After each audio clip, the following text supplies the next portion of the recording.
বহুল আলোচিত কুখ্যাত আয়নাঘর আমাদের সামনে এলো। আমরা অনেক ছবি দেখলাম। আমাদের প্রধান উপদেষ্টা আরো কিছু উপদেষ্টাকে সাথে নিয়ে আমাদের সাংবাদিক কিছু কিছু গুম হওয়া মানুষজনকে নিয়ে আয়নাঘর দেখেছেন এবং এটা আবার তীব্র বিতর্ক ট্রিগার করেছে। আমি সেটা নিয়ে মূলত কথা বলবো, কিন্তু তার আগে আরেকটা দিক একটু দেখে আসা যাক। সেটা হলো একটা পুরনো কথা নতুন করে আমাদের সামনে আবার প্রমাণ হলো। সেটা হচ্ছে একটা গণতন্ত্র কাজ করার পেছনে মিডিয়ার ভূমিকা। এই যে 6 মাস পর ইটস টু লেট আনডাউটেডলি, এবং দেরি হওয়ার কারণে অনেক রকম বিকৃতি হয়েছে, সেগুলোই মূল আলোচনার জায়গা। আমরা সেই আলোচনা করছি সোশ্যাল মিডিয়াতে। কিন্তু যে জিনিসটা খুব ইম্পর্টেন্ট সেটা হলো এইটুকুও যে এখন হলো, এটা মূলত একটা মিডিয়ার কারণে হয়েছে। নেত্র নিউজ তারা কয়েকদিন আগেই একটা রিপোর্ট করেছে এবং সেখানে তারা জানিয়েছে সেনাবাহিনীর অনিচ্ছার কারণেই আমাদের প্রধান উপদেষ্টা সহ অন্যরা এই যে আয়নাঘর আছে, ডিটেনশন সেন্টারগুলো আছে, সেগুলো দেখতে পারেননি। এবং প্রধান উপদেষ্টা সেই রিপোর্টে নেত্র নিউজ তাসনিম খলিলের সাথে কথা বলে জানিয়েছেন যে তিনি যাবেন as early as possible with all the people. So কিভাবে মিডিয়া কাজ করে তার একটা খুব চমৎকার এক্সাম্পল। এবং ভবিষ্যৎ বাংলাদেশ আমরা এটুকু বলে রাখবো যে মিডিয়া যাতে কেউ কোনো না কোনোভাবে কারসাজি করতে না পারে, নিয়ন্ত্রণ করতে না পারে। একটা সরকার স্বৈরাচারী হয়ে ওঠার প্রথম পদক্ষেপগুলোর একটা হচ্ছে মিডিয়াকে নিয়ন্ত্রণ করা, কোনো না কোনো ফর্মে, কোনো সুবিধা দিয়ে, টাকা পয়সা দিয়ে, কোনো রকম চাপ প্রয়োগ করে। এই কারণে আমরা দেখব ইভেন একটা ভালো নির্বাচনের মাধ্যমে নির্বাচিত একজন প্রধানমন্ত্রী নরেন্দ্র মোদী যখন স্বৈরাচারী হয়ে উঠছেন, তিনি ভারতের মিডিয়াগুলোকে অপ্রেস করছেন। করতে করতে সেগুলো এখন তার নিয়ন্ত্রণে বা কবজে আসার পর তার কোলে এসে বসেছে। সে কারণে গদি মিডিয়া হয়েছে এগুলো। আমরা এইটুকু একটা গুরুত্বপূর্ণ ফাইন্ডিং। নেত্র নিউজ আরেকটা ভালো কাজ করলো, তাদের চাপেও এতদিন পরে হলো। কিন্তু এখন যে মূল ডিবেটগুলো হয়েছে সেগুলো খুবই ভ্যালিড, যে সত্যিকার অর্থে এটা আমাদের এই অন্তর্বর্তী সরকারের জন্য একটা বড় ব্যর্থতা। দীর্ঘ 6 মাস এই আয়নাঘর মানে এই গুমের ডিটেনশন সেন্টারগুলোতে যাওয়া যায় নাই। গুম নিয়ে কয়েকটা কথা একটু বলি এবং যে ডিবেটগুলো আসছে সেগুলো নিয়ে একটু পরে বলি। সেটা হচ্ছে, আমি বহুবার বলেছি কিন্তু আমার গুমের প্রসঙ্গ আসলে কয়েকটা কথা যুক্ত না করে আমি পারি না। সেটা হচ্ছে, গত সরকার যতগুলো অপরাধ করেছে, মানবতা বিরোধী অপরাধ, তার মধ্যে গুম ইভেন বিচার বহির্ভূত হত্যাকাণ্ডের চাইতে টাফ এবং ভয়ঙ্কর জিনিস। মৃত্যুর চাইতে এটা ভয়ঙ্কর, আই রিপিট। কারণ যে মানুষটা বেঁচে আছেন, তিনি বেঁচে আছেন কি নেই, তিনি বেঁচে থাকবেন কি থাকবেন না, তার এরকম চিন্তা আছে, তিনি বিভৎস পরিবেশে টর্চারের মধ্যে জীবনযাপন করছেন। তার চাইতে জরুরি কথা, পরিবারটা যে অবর্ণনীয় দুঃখ, দুর্ভোগ, কষ্টের মধ্য দিয়ে যায়, সেটা কোনো তুলনা হয় না। আমার সৌভাগ্য বলবো, আমি এরকম কিছু ইতিহাসের ঘটনার সরাসরি সাক্ষী হয়েছি। গুম হওয়াদের স্বজনদের যে প্রতিষ্ঠান সংগঠন মায়ের ডাকের বেশ কিছু প্রোগ্রামে আমি উপস্থিত থেকেছি এবং তাদের অবর্ণনীয় কষ্টের গল্প শুনেছি। কিভাবে বছরের পর বছর এক একটা পরিবার অপেক্ষা করে, কিভাবে এক সময় ওই অপেক্ষা পাল্টে যায় যে 7 বছর কি হবে, 7 বছর হলে স্বামীর অ্যাকাউন্ট আমি অপারেট করার অ্যাপ্লাই করতে পারবো, যদি 7 বছর পরও অ্যাকাউন্ট ঠিকমতো অ্যাপ্লাই করা মানে অপারেট করা যায় না। এক বিভৎস সংকট, বিভৎস সংকট। সুতরাং আমাদের জাতির ইতিহাসে, শেখ হাসিনার নির্যাতনের ইতিহাসে এই গুম, এই আয়নাঘর একটা গুরুত্বপূর্ণ জায়গা, কিন্তু এগুলো ওয়েল প্রিজার্ভড আসলে আর হলো না। আজ যে ছবিগুলো আমাদের সামনে এসছে সেগুলো নিয়ে যারা বিভিন্ন সময়ে গুম হয়েছেন তারা প্রশ্ন তুলেছেন এবং রাইটলি প্রশ্ন তুলেছেন। যেসব ছবি দেখানো হচ্ছে বিভিন্ন মানে 2-3টাকে ভেঙে একসাথে করে দেখানো হয়েছে। ওয়ালগুলোতে মানুষের প্রচুর লেখা ছিল, সেগুলো তুলে ফেলে সেখানে নতুন করে প্লাস্টার করা হয়েছে।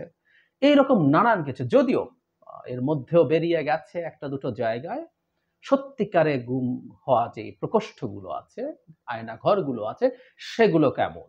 প্রধান উপদেষ্টা এরকম একটা দুটো দেখে বলছেন যেখানে মুরগির খোপের চাইতেও ছোট। That exactly happened. আমি একজন গুম হওয়া মানুষের বর্ণনা অনেকে শেয়ার করছেন, সেখানে দেখলাম সেখানে লম্বা হয়ে শোয়া যায় না, আসলে পা কমোডে চলে যায়, একই জায়গায় সবকিছু। এই পরিস্থিতি আছে, সেইগুলো প্রায় কিছুই আর প্রিজার্ভড নেই। এর মধ্যেও আমরা পেয়েছি টর্চারের জন্য ইলেকট্রিক শক দেওয়ার জন্য যে চেয়ার, সেটা পাওয়া গেছে, সেটা দেখা গেছে, সেটা এসছে। কিন্তু এই আলামতগুলো নষ্ট করে ফেলা হলো, এটা ভয়ঙ্কর। এই যে আলামতগুলো থাকা দরকার ছিল আমাদের, এটা সত্য, সেনাবাহিনীর তত্ত্বাবধানে, বিভিন্ন বাহিনীর তত্ত্বাবধানে একটা অংশের অ্যাটলিস্ট র্যাবের ছিল, বিভিন্ন এজেন্সি ছিল, যে এজেন্সিগুলো আসলে ঠিক সেনাবাহিনীর নিয়ন্ত্রণে না, কিছু সেনাবাহিনীর লোকজন যেসব গোয়েন্দা বাহিনীর চিফ এবং গুরুত্বপূর্ণ পদে থাকেন সেগুলো মূলত প্রধানমন্ত্রীর অধীনে, তারা তাদেরকে রিপোর্ট করেন। তো এই ধরনের ডিটেনশন সেন্টারগুলো দায় ছিল, এগুলো রাখা দরকার ছিল, এগুলো ভেঙে ফেলে অত্যন্ত গর্হিত কাজ করা হয়েছে এবং এরপরও তারা ৬ মাস পরও দিতে চাইছেন না। এটাও খুব ভয়ঙ্কর ব্যাপার। আমাদের ইতিহাসে এই ঘটনাগুলো ঘটেছে। এই ইতিহাসে এই ঘটনাগুলোর স্বীকৃতি এবং এগুলোর সংরক্ষণ করা আমাদের জন্য জরুরি ছিল, কিন্তু এটা হয়নি। এর বাইরে আরো একটা বড় অভিযোগ এসছে, সেটা হলো আমি বিভিন্ন জায়গায় দেখলাম, এটা নিয়ে আমরা আশা করি অফিসিয়ালি জিনিসগুলো জানতে পারবো। এই যে স্বজনদেরকে নিয়ে যাওয়া বলা হয়েছিল, যারা স্বজন তাদের অনেকে এবং খুব সিগনিফিক্যান্ট অনেক মানুষ যেতে পারেননি। অভিযোগটা হচ্ছে তাদেরকে যেতে দেয়া হয়নি। এটা খুব ভয়ঙ্কর অভিযোগ। কারণ সত্যিকার অর্থেই আমরা মায়ের ডাক সংগঠনটার বেশ কিছু মানুষকে সামনে থাকতে দেখেছি এবং ভয়ঙ্কর লড়াই তারা করেছেন সবচেয়ে ভয়ঙ্কর সময়গুলোতে। তারা কি পরিমাণ চাপের মুখে তখনকার লড়াইটা জারি রেখেছিলেন, আমি একেবারে সামনাসামনি চাক্ষুষ সাক্ষী সেটার। কিন্তু এদের অনেককেও আমি দেখিনি এবং জানলাম তাদেরকে যাওয়াটার জন্য ডাকা হয়নি এবং টু সাম এক্সটেন্ট প্রিভেন্ট করা হয়েছে। কাউকে কাউকে এটার বিরুদ্ধে, কাউকে কাউকে এটার জন্য অভিযুক্ত করা হচ্ছে, কোনো কোনো উপদেষ্টাকে।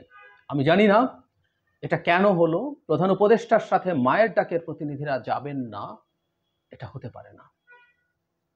আজকে অনেকেই, আমি প্রায় বলি যে অনেকেই বিরাট বিরাট বীর হয়ে যান।